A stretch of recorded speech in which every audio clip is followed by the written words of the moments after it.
Usap-usapan ngayon sa showbiz circle ang umano'y grand comeback ng isang kilalang aktor sa ABS-CBN sa pagpasok pa lamang ng 2026. Matapos ang ilang taong pananahimik at paminsan-minsang paglitaw sa iba't ibang proyekto, handa na raw itong bumalik at sumabak sa isang major teleserye na inaasahang magiging malaking puhunan ng network sa bagong taon.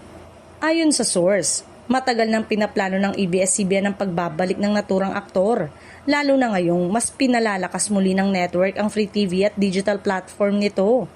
Hindi umano basta-basta ang proyektong inilaan para sa kanya. Isang papel na babagay sa kanyang mas matured na imahe at lalim bilang artista.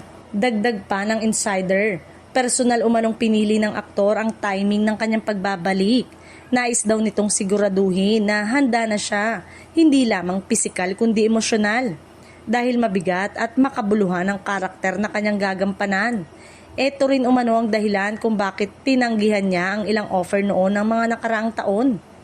Mas lalo pang nakadagdag sa excitement ang balitang posibleng makasama niya ang ilan sa mga A-list star ng kasalukuyang henerasyon na inaasahang magbibigay ng bagong timpla sa primetime viewing.